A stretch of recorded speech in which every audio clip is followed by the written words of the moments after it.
Welcome to Hey Dad Podcast. Real dads, tough issues, and a genuine love for a fatherless generation.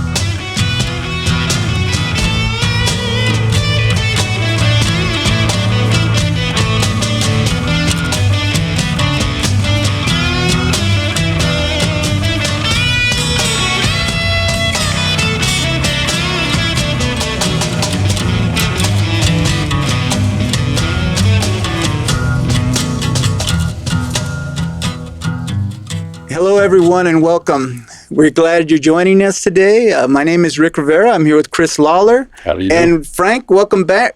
Frank Lamelli's back in town, so everything's good. Thank you for joining us today. Today, our subject is, how do you know she's the right one? And that's a really big question. A lot of people struggle with. So we have a few videos we'd like you to watch, and then we'll jump in right after they're done. Hello, Dr. Sidney Rogers. How are you today? I'm good. How are you, Rick? Great. So our question is, how do you know she's the right one? It's a good question, but I think it's the wrong question. Uh-oh. I think the real question we need to ask is not whether she's the right one, but are you the right one? Ooh, okay. Because here's what I've seen in relationships as people do this kind of thing. First of all, it's really a pretty proud thing to do to say, well, I can come up with a list of the characteristics of the perfect person for me. Because you may not know what God has in store for you. You may not know how it is that he wants to mold you and shape you by another individual. So that's a little proud. The other problem with it is that, you start putting together a checklist, and so you get a list of 5 things. Well, what if she matches up with 4 of them, but not the 5th one? Yeah. What does that mean? Does that mean she's not the right one? You should wait for the perfect match for all these characteristics? I had a fellow pastor friend of mine who for years had his long list, 30 characteristics for the perfect wife. 30. And he had gone years. He was well into his mid-30s, still looking for that perfect person. He found one. They dated for, 5, 6, 7, 8 years because he was so torn up about, well, she doesn't match all the characteristics that I have. Yeah. Finally, he married her, and they've had a wonderful marriage, their entire life. But it shows that there's a fallacy in that whole sort of plan. So my contention is, the question is not coming up with a list of, is she the right one? The question is, are you the right one? Are you the one who's becoming a mighty man of God? Are you the one who's learning what it means to love God and to love others as you love yourself? So gut check time. Yeah. Am I ready? Am I at that point of understanding love? Exactly. And is that what I'm pursuing? Because if you're pursuing that, trust me, God will bring the right person in your path. Sid, thank you very much. And you're the right guy to ask this question too. Thanks, Rick. Okay, guys. I think Dr. Sid Rogers kind of spun us off on thanks for stealing all of our thunder. Yeah. I have nothing to say. Leave us something. Leave us a bone or something on. Yeah. So no one's gonna say she's bootylicious or anything like that. We gotta get. One question he left on the table and didn't answer is, how do you know she's a she? Oh no. These days, Not touching that one. no. Hard pass. I threw my list away right after I know. that. I was crumbling mine underneath the desk as he's talking. But thank you, Sid, for giving us that, and anyone else who joined that conversation. We appreciate your input. No, but so guys, it's a good question. A lot of young men struggle with that issue. You found a girl, you like her a lot. Mm-hmm. Is she the right one? And you're so afraid to mess up and make the wrong decision. And then sometimes there's another side of this too. Sometimes this person's not the right one. Yeah. She's filled with selfishness and narcissism, but you're so infatuated in lust, you overlook all that. So there's it swings both ways. Infatuated in lust, not love. Lust. Because there's a big difference right there. In lust, yeah. So that's what I mean. Is you're just so hyped up on this person, think, and you want her. There's probably a lot of physical involved in that. Well, the first thing I guess I can speak for a lot of guys. There's an attraction, and what is the attraction is the look. For guys, yeah. And then we'll think about what comes after the looks. So you already have an idea of what you like, looking at it, and then we'll deal with the rest later. But doesn't that kind of set you up? You know It what I mean? does, Like yeah. to get your foot in the door, you have Yeah. a look, Yeah. and you're not even screening. That should be your first level of screening people out, shouldn't it? Well, I mean, to Sid's what kind of point, person they are. To Sid's point, asking that question, are you the right one? Part of assessing yourself is have a good, honest talk with yourself, a good, honest audit of yourself. Am I mature enough to really understand the decision I'm about to make? Yeah. And, the number one thing that nobody needs to be told that sex is overwhelming, especially when you're a young man. Yeah. When you're fresh and all those hormones are banging on 12 cylinders all day long, it's hard to hear anything. It's hard to see anything beyond that. It's just enormous. You have to have a realistic appreciation that whatever I need to have the character to be able to set that aside, or at least push it enough to the side where I can see the other details. Because I'm going to tell you, young guys that we're talking to, without dads, I'm a dad, and I'm going to tell you, that whole part that's so overwhelming on the front end, it has its day and then it fades. Yeah. And what you're left with is everything else that comes along with it. Everything else that sneaks in the door once that big Godzilla puts his foot in the door and opens away. To quote a scholar friend of mine, eventually her looks fade and then you're just left with her stuff. Yeah. That was you. Well, that's a good thing. Yeah. I'll speak about myself. I mean, I've been divorced. I went for the cheerleader girl. Looks were very important. Also, as a young man, you show up with a beautiful girl, and that says a lot about you. You know what I'm saying? Which is a real stupid thing, but when you're young, that's what matters. But you're right. We got married and had 3 boys, and the looks after 3 pregnancies of having monsters for boys, there were 10, 11, 12 pounders. Yeah. They get real. Let's put it diplomatically. It's a selfish thing I can say now, but I watched my wife transform into a different body. But all that she went through to deliver these boys, and so then it was like there's not that interest anymore. Yeah. And then what starts coming out is her brokenness. Her father was missing in action.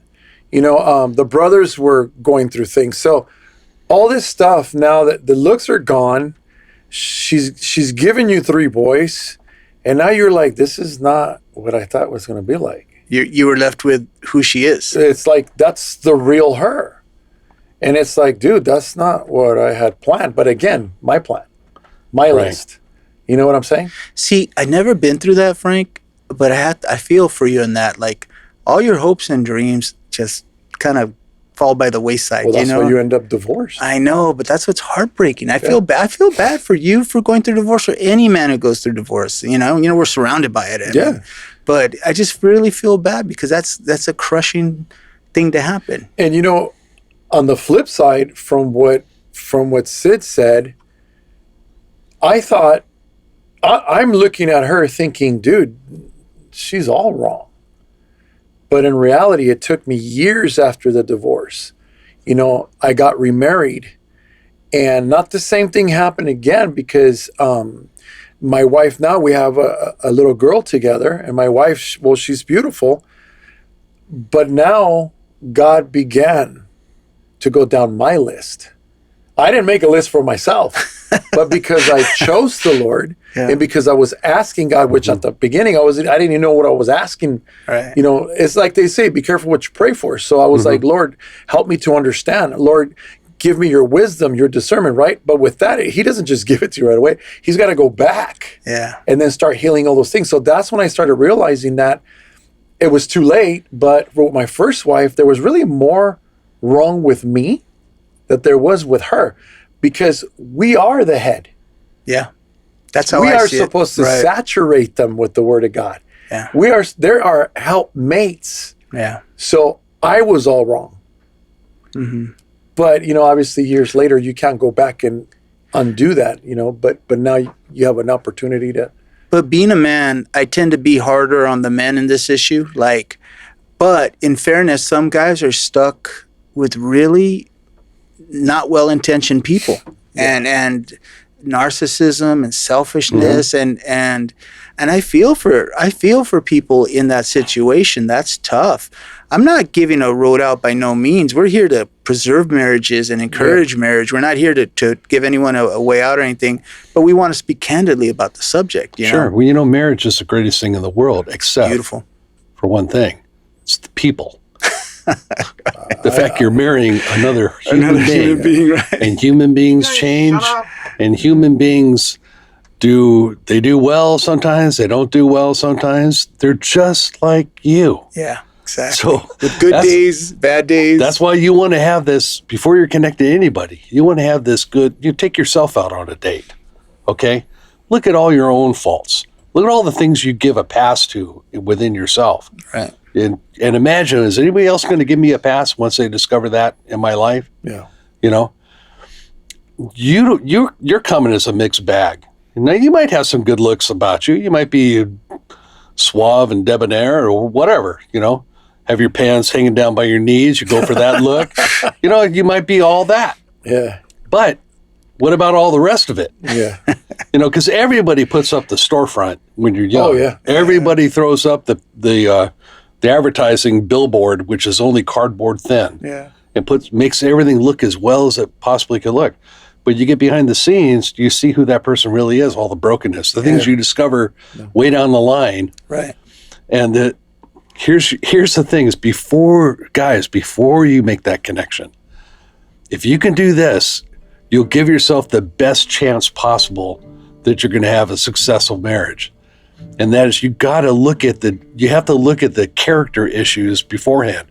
And first it's your own. And that's what Sid was nailing is, because you can't really see what the other person's character is all about. Much of that is hidden from you, and you'll never find out. Yeah.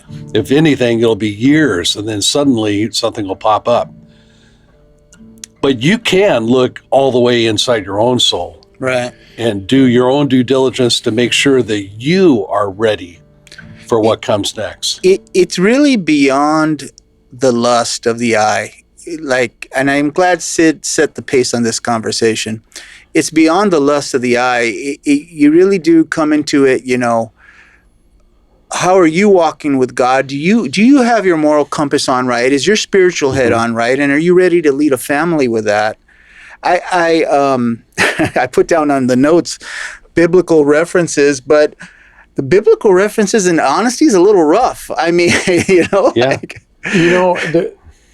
there was times after I submitted to the Lord and began to really want that relationship with the Lord, I started looking at a lot of things in my life and thought, oh my God, man, when you don't have a father who is in the Word, who has a relationship with God, dude, by the grace of God is the only way you're going to make it to where we're at right now. And we're not even all good. You're on your own. And to think of these young men now, the men we talk to, the men we see, I have a son, it scares me to death that just to think that, what if I wasn't doing what I'm doing now? And I could do a lot more to learn. I'm still learning.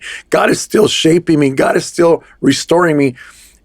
But even with that I still have the rest of my life to go and learn and have the relationship with God.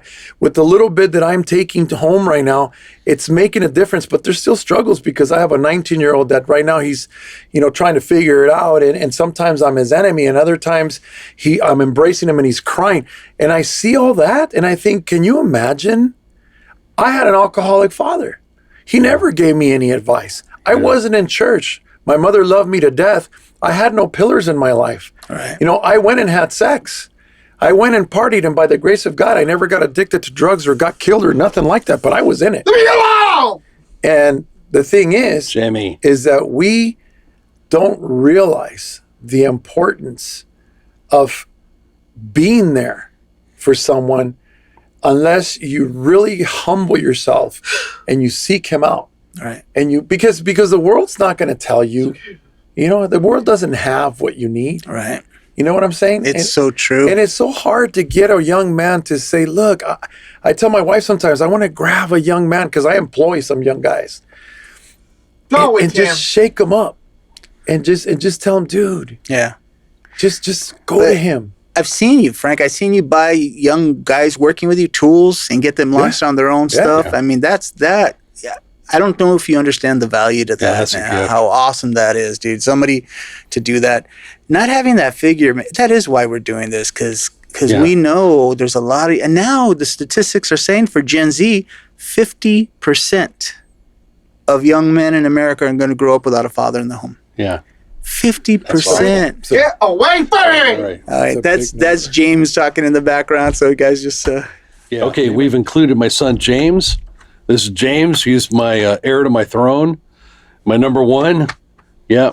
My doppelganger. The better half. Hi, Jimmy. How you doing? Yeah. Yeah, so we put him at the table because he's a young man in need of advice before he finds the right one. Yes. And Yes. that would be an interesting girl. Oh yeah.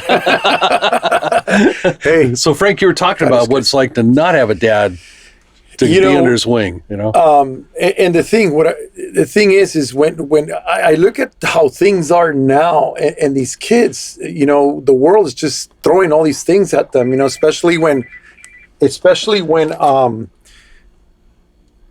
so many things that they can go into now and just research, and they get all this information.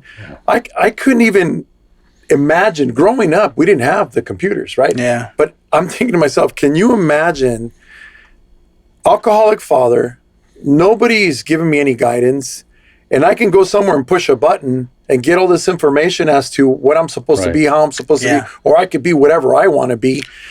Oh my God. It gets worse. Pornography is a huge issue, and we'll touch on it eventually soon. But they're filling their minds limitless on their phone anywhere. Back in the day, you'd have to go to some kind of shady store out in the darkest part of town in an alley. Now you hit it on your phone, everything's there. Yeah. They're filling their minds up with this, and they're coming loaded with this. So I think Sid's really, really hit the main point. You gotta get, are you right? Where are you at? Get your heart and your mind right. Young guys, there's a war for your soul. Yeah. I mean, we're here doing our part to try to give you wisdom that comes from our experience with the Lord. And each one of us is a man that stands before God, serves God as hard as we can, flaws and all. But that's where our allegiance is. Mm-hmm. And we are fighting. We're going head to head with the world that wants to teach you to be something completely different. Yeah. To follow. God created us in his image. The devil wants to recreate you in his image. Right. So just know that there's a contest going on. And you're in a place now where you got to choose whom are you going to serve. Right. And I think Sid, that's why what makes Sid's advice about finding out if you're the right one so important. Mm-hmm. Because there's so many things you can't know, especially when you're talking about connecting with somebody else and building a life together. Right. But so you deal with the things you can know. Right. The things you can know are inside of you. So number one, if you don't have a rock solid relationship with Christ, then you don't have what it's going to take to survive all the changes that come after that wedding day. So question. Let's say you are right. Your head's on straight. You're moving forward with God, and you have that longing in your heart to be in a relationship and a marriage, with all the right intention. What are some of the signs you would look for, like the warning signs? This isn't the one warning signs. Well, there are warning signs and positive signs. Yeah, there's a lot. Yeah, there's a lot of positive. Well, number one thing I would tell my son is look for character. Yeah. Look for character in a person. And you don't see character. Well, you can detect certain things by the way somebody presents you that storefront. If they're dressing very provocatively, then of course that's working for you. It's got your interest. Realize they're dressing that way for every other man as well, for everybody. So it's not just for you. Yeah, you're not special. Same thing, simple thing. If you're intoxicated by a girl who is maybe very sensual and she is turning the heads of many boys and she's been with many boys, what makes you think she's going to stop with you? Mm-hmm. So, this is not a condemnation on somebody. It's not to say that somebody can't change after the fact, but you want to give yourself the best chance of success. Yeah. Why stack the deck against yourself through ignorance? Try to stack most of the factors in your favor. Right. And the number one favor is going to be character, because character is what will allow somebody to, if they do come in with flaws, they'll have the strength of character to change, Yeah. to submit to changes. Now, obviously, we're talking about when you're wanting to get serious and work towards marriage, right? Right. Okay, because one of the things that I tell my kids, and we got to be really careful what we say, because we are part of the human race too. Yeah. Our family's no different, right? And sometimes nowadays when you tell your kids something, they always come back with like, well, that's not right, because what about us? I said, I understand that. And not to sound selfish or mean, I said, but I'm not concerned about the world. I'm concerned about you guys. Yeah. So it doesn't mean that I don't care about nobody else, but I would expect or hope that whoever's looking at you to marry you, they look at the family unit. So then I flip it and tell them, okay, I'll tell you what.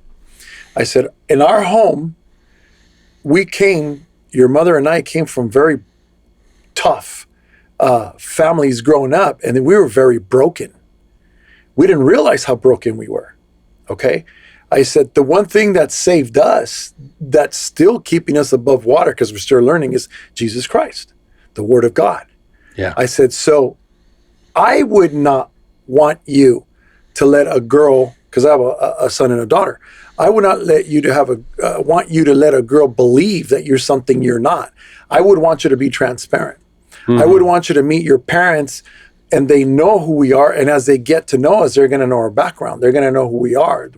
They need to know, because they're not just marrying you, they're marrying your family. Yeah, they're right. marrying your siblings. Yeah. Because once you get married, we could also present ourselves as great parents, but once they're part of the family, it's like, oh, well, you're married to them now, so now we're going to show ourselves who we really are. Yeah. And if I'm an alcoholic, you know what I'm saying, is then they're going to find out that they don't want their kids around grandpa like that. So Yeah.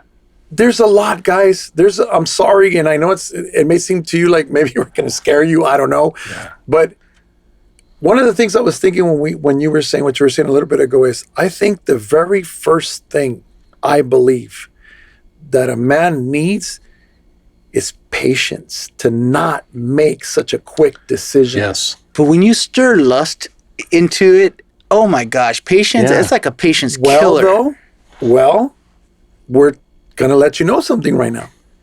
If there is lust in you, don't even make a list of this girl. You gotta work Is it on going to yourself. mess up the whole? Well, I mean, I don't know, man, because That lust will mislead you big time. well, I think a lot of guys go into marriage thinking, well, that's going to solve the lust problem. Kind of doesn't. It doesn't. Well, see, I just- Self-discipline. When I hear somebody say, well, if you're going to be having sex, you might as well get married, I don't think that's a good advice. No. Yeah, it's not. But I think finding a woman with Christian values is really important, because when it's the God mixed into the marriage, or centering your marriage in Christ, is all the difference in the world. Yes. And if you both can sit there, read the Word of God, study it's the compass that will keep you in the right direction. So I think a woman who loves God's important. I would never compromise on that. But here I can hear all these guys saying, oh, yeah, that sounds so sexy. Let's sit around and open the Bible and read our Bibles together and pray. Look, we're not being idiots, and we're not saying look for Flanders' daughter to marry, You do want somebody of character, but you want somebody that can hold who God, Jesus, is primary. It doesn't mean they have to be a nut. Again, look at yourself. One, we're assuming you know the Lord. If you don't know the Lord, you don't know what we're talking about. This all clicks and whistles to you. And it's all must seem ridiculous. What are you talking about? I got an app right here. Swipe right, swipe left, But if you are a young man who has a heart for the Lord, put this request before him first. Yeah. Say, God, lead me to the one I can build a life with. Yeah. One that will not only satisfy it and be enriching in all the things that my young mind wants, but lead me to somebody who will be satisfied and enriching when I'm an old man. Yeah. When I'm past that hump and I'm on the other side of life. I think women have a real good perspective perspective on this. When they look at a man they're dating, well, what kind of father is he going to be? Yeah. What kind of husband? Men, we don't do that as much, but that's a good frame Sorry, to put our mind. ladies. Very sorry about that. We are what we are, but that's a good way to frame it. Well, what kind of mother would she be? Yeah. What kind of wife will she be? You know, I think one of the warning signs for me to stay away is selfishness. And there's an old saying: believe somebody when they show you what they are. If you see signs of and we all have moments of selfishness. That's just how we're wired. But I'm talking someone who lives in that selfish world. Always manipulating every moment, who knows your weakness and uses it against you. My gosh, run. Yeah. Run. Because she's only going to get better. God's saying, get better doing this is how that. God tells you, get away. Yeah. That's like the brightly colored, lizard. But it always comes It's in a nice poisonous. package, and it's hard for a lot of course, guys. yeah. It's hard, man. Well, when you're young and trying to figure it out, I mean, like you said, a lot of this stuff you're saying it, they're like, what are you talking about? I mean, that's like, Yeah. but, Shut up. but that's how it is. So let me jump to this question, guys. When did you know your wife was the right one? It's a loaded and complicated question. Yeah. It's- When did I know that Mom was the right one to marry? What do you think? Was Mommy the right one to marry? I just don't. I know. I agonized over that as well. Exactly. Yeah. If I can be transparent, my second wife, I met her in church, and I was still broken from a marriage previous, and it had been 6 years. Mm-hmm. And I went to my pastor and said, I think that, and he knew Karen, my wife, was in the choir, in the worship. And I told him I had a really good relationship with my pastor, and I told him, I said, I think, I'm liking her and stuff like that. And I go, what do you think? Because he knew my story. And he goes, my advice to you, and I was already an older man, a man, I wasn't a young kid, 30-something, almost 40.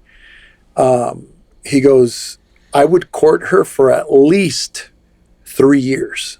Mm. When he said that, I mean, I was already a man. I was like, looking at him like, thinking, are you kidding me?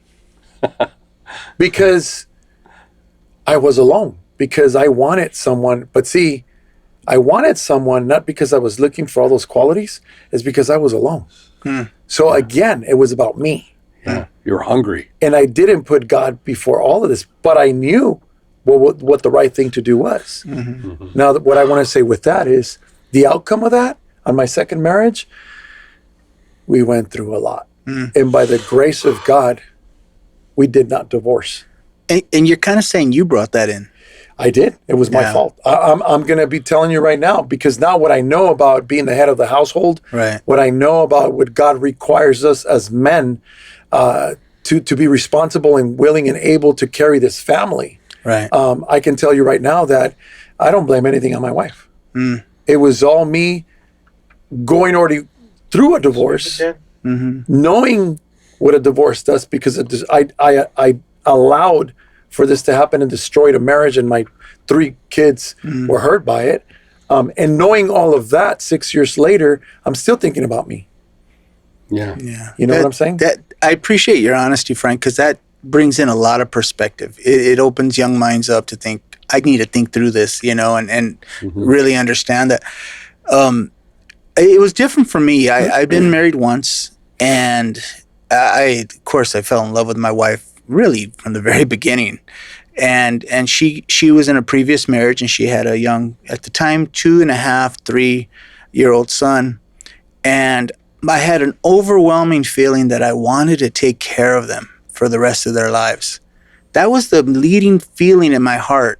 I just want to take care of them. I want them under my roof, and I want to take care of them. I think God had me in the right place when I got married, and not that I didn't go through any of the other stuff we talked about it, but I was already 26 when I met her, 29 when we got married. So I was a little bit older, but that's what I went into marriage thinking. And that's for me was a telling point for me. I knew I wanted to take care of them bad. And it's funny, I didn't even articulate this, but I wasn't thinking about what I could get out of it. I wanted to take care of them. I wanted to make their life good. Well, why did that work for Copy and not for any other woman that you met? I mean, surely you met many other women.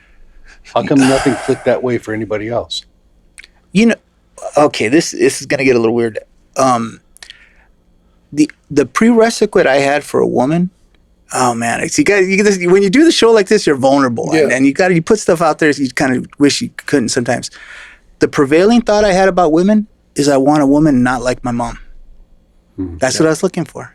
You know, I wanted someone who would be a great mother, who loved, selfless. And I had this, and I knew what I didn't want. I couldn't describe what I wanted look like. I just knew what I didn't want, and that's what I moved with. You know, and Copy's this loving, motherly, sweet, selfless person. And I just fell in love with that. You know. Yeah. I think that's fair. That's fair. In that, you know, you're doing your best, especially as a young man, drunk with that other, you know, element that's going on, that lust element. Yeah. Trying to sort these things out is what's going to set this woman apart from other women. Yeah. You know, and you do your best. Do your best. Now, the thing that can make your chances better than simply moving off your own intelligence is to talk to other people. Yeah. And you get insight from other older men, other people that know her, see her family, like you just said. You see into a person's family, that it's going to inform you a lot about the person you're about to say vows with. And you give yourself the best chance of knowing who this person is, aside from the obvious attraction that you already have. You already know about that. You don't have to investigate that. It's already there. Right. Okay? But do your best to know who that person is. But the real thing I love what you said, and this is what happened to me with my wife, is I was loaded with equipment to take care of a woman. I felt like I was carrying that around for a long time. I had a job, I had stability, I had patience, I had endurance, I had many of the qualities that felt like they were only put there for one reason. They were just sitting on the shelf for many years. And it was to take care of a family, right? To be a family man. But because I really had very little experience with women at all. I never had a girlfriend before I met my wife, you know. So I didn't have that testing ground to successes and failures. So when the time came when I met my wife, Susan, I had to confront a paradigm shift within myself, because I had come to the point where I just realized I'm just going to be like Paul, just a single guy. And it's that, for whatever reason, that's off the table for me. Wow. So I had to kind of go through a transformation period that lasted about a half a year, broke me down. And what it did is it just unlocked all the padlock on all that equipment to take care of somebody. And now it's like, I better find someone fast or all this is going to fall out of the closet, right. You know? And Susan came along, and she was, you know, in a similar way. She had been wounded by a previous marriage. She had a daughter that needed a family. The need was overwhelming, and I did my best to try to vet her. We both came out of the same Christian culture. We're both, you know, hippies, Jesus freak, living in communes, you know, had that in our background. So I know that she knew the Lord the way I knew the Lord, but I don't know how much, you know, but I do know that all the people that everybody that was surrounding her where she lived vouched for her, you know, vouched for her quality. So you do your best. And then when the time came, I have a very convoluted engagement story, which I'm not going to tell here. But there came a point where I asked Susan to marry me, and she finally considered yes. I said, okay, then a year and a half from now. You know, and she goes, what? She was the one that said, year and a half? Why a year and a half? I don't know. But it was because I wanted to live under the intention of being all in. Right. I wanted to live with that for a while. And I wanted to pass through everything a year had to give you. I mean, all the holidays. A year is a funny textured thing. Through the summers, through the fall, through the winter. Yeah. Through all the successes and failures a year would give you, job pressures, economic pressures, you know, fights, making up, all that kind of stuff. I just needed to have all that happen before I locked her onto a contract, but with a conscious admission that we both had the intention to be with each other for the rest of our lives. So this is how we vetted the viability of our relationship, is with that 1.5 year engagement. And it was tough. It was tough. I mean, the whole sensuality part of it is enormous, freaking enormous. Yeah. And, you met my wife, she was hot as the sun to me. She'd melt my eyebrows. Yeah. They call it batting out of your gene pool. Yeah, exactly. Well, we made it all the way without opening our wedding gift, if you take my meaning, but we sure shook that box a lot. Yeah. Okay. And barely got to the line. And I feel like it was the best thing. And I got 40 years. 40 years? Coming up 40 years this next spring. That's awesome. Behind us, so. I'm listening to both of you, and there's I think a very important key factor that's played in your lives the way it has, even though you married someone who had a child, even though you did the same thing. But before you guys married, the Lord was in your life. Yeah. You knew. Right. You knew who he was. You knew what he was asking of you. And even if it was hard to be that man at that time, because you were young men. Yeah. Yeah. But if we compare your lives to mine, you see the difference. Yes. There is no understanding whatsoever who God was to me. Right. I had no clue. I've always believed there was a God, but that was it. But no instruction. But there was no foundation building. There was no leading or mentoring. It's like we came up through the minors, but they got you off the street playing stickball, right? They threw you right up to the plate. That's the thing. That's a really good analogy, because all my life up until I finally stopped being a knucklehead, I was always being thrown into something. And I thought, back in those times, I don't want to say the word, but I'll say it like this: you're a wuss if you don't keep up. Mm-hmm. Yeah. And you get left behind. There is no, I don't know what the fruits of the Spirit were. I don't know that men can have compassion, or all these things that I'm learning now about grace and compassion, all these things that God is a man's man, but yet he's loving. You were playing street ball all along. I thought, dude, if you show any kind of compassion, back in those times, excuse my language, they used to say you're a faggot. Oof. Yeah. That's what they would call us. We were afraid of that word. Yeah. That was the way we talked. That's the way the society was. That's how it went. And I hear you. You guys didn't meet that one girl who you guys were both pure and got married and had that wedding. No, you met someone who had a child. You did the same thing. Mm-hmm. But here you are, almost 40 years. How many years of 25 years? Dude, I mean, and whether people want to admit it or not, the reason why you've been able to get through the things, and it's been no different in trials and tribulation that happens in your life. Things happen, but the way that you resolve, the way that what you look to when there's a problem is not the world, it's God. Right. Yeah.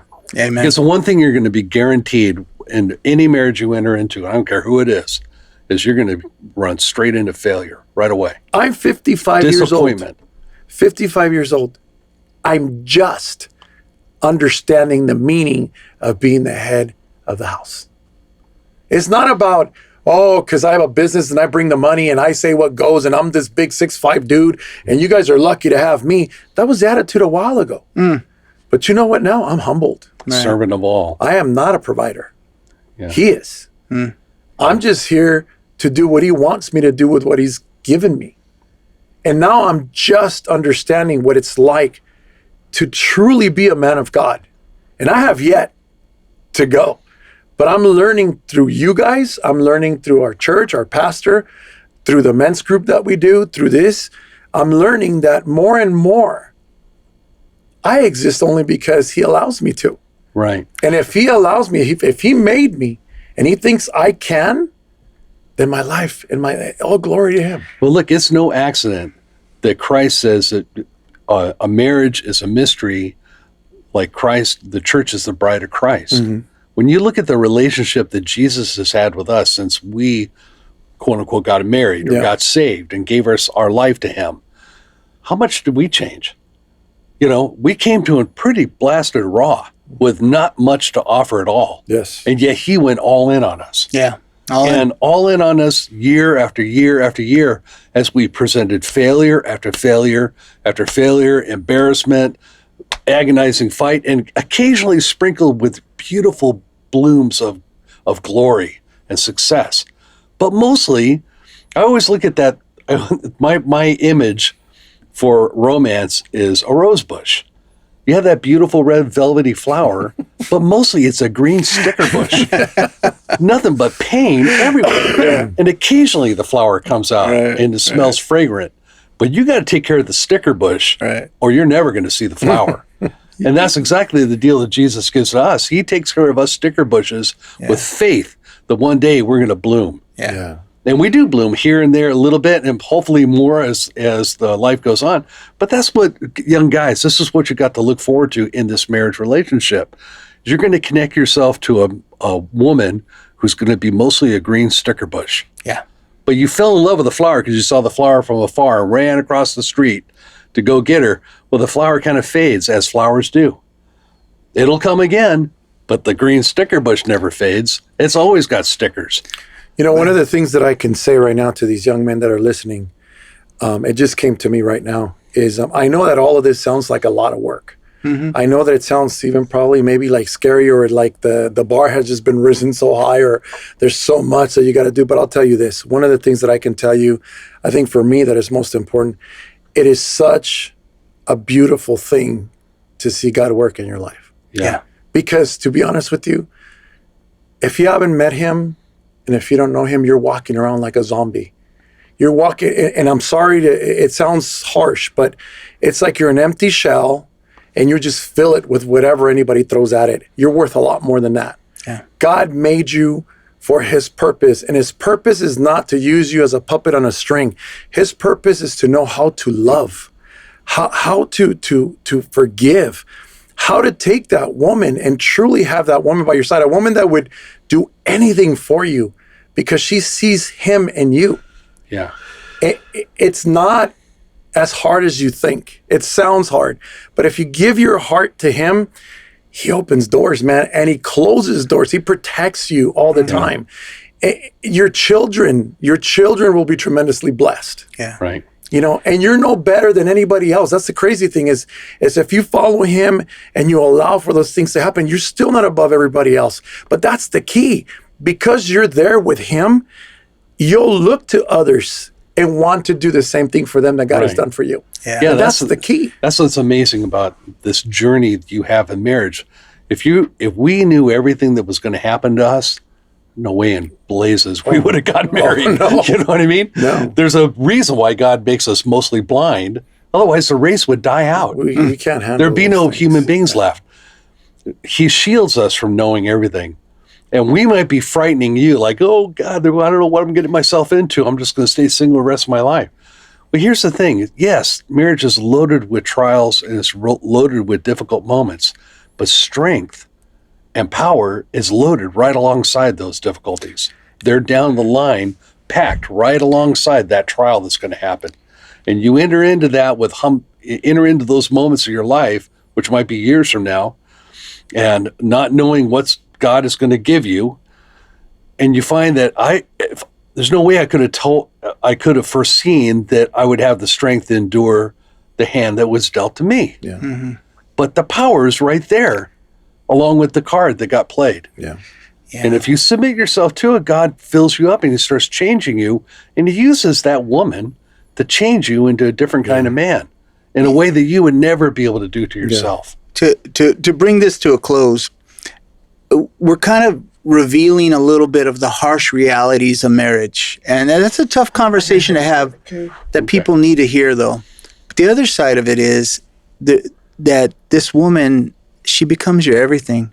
She's your heart. She's your love. She's the mother of your children. You have all this love equity put with her over years, and that becomes a beautiful treasure. So marriage is a beautiful, wonderful thing. I strongly endorse it, and I love marriage. My life's been so much better since I've been married. Well, So look, then before you wrap this up, why isn't living with a woman a good idea? Oh, okay. I love that question. I mean, Yeah. Let me play devil's advocate. Right. hey man, you know what? I'm just going to live with her, and we're going to try things out, Okay. and see how it works, Right. And if it doesn't work out good, then we just wash our hands, no harm, no foul. But by the world's reasoning, that makes perfect sense. Oh, you'll get to know her, and we're talking about forever. Let's get to know each other better. You take a car out for a test drive before you buy it, don't you? But here's an amazing thing about the Bible. The Bible tells you to get married. The Bible tells you not to enter into sex with a woman before you get married. It's very clear about that. Yeah. Statistically, men who live with women before they get married, higher percentage of divorce, higher percentage of infidelity, higher percentage of spousal abuse. So there goes our man logic, our worldly logic, where, yeah, it makes sense. Why not? Why not? Because one, just follow the statistics. God's way is a better path. And two, because God, let me put it to number one, because God told us, and this is how it is. So I wouldn't go down that road. But, you know, what I love about what you're saying, Frank, is it opens the door. Because there's guys, we're talking to a lot of young men not married, but there's a lot of guys who've already been married. And their ship's already hitting the rocks, and they're like, what did I get myself into? Man, brothers, there is hope. There is hope. You find a good church. You bring your wife into that church. You find a good counselor. You find a good Christian people to run alongside your marriage. I love you said the ship's already hitting the rocks. Brothers, who's the captain? That's the problem. Who's the captain? Stop that. Stop that. You probably pushed your mate out of the way and you took over the wheel. You used your own logic and followed the wrong start chart. But with that being said, guys, we're going to bring this to an end now. We're just speaking from the heart, guys, and it's a hard road, but it's a road that's beautiful, and it's God intended it for us, and it's a good thing to want. Yes. So, okay. Thank you, guys, and we'll see you guys all next episode. Roll the counter road beside me. Finds keys, money down.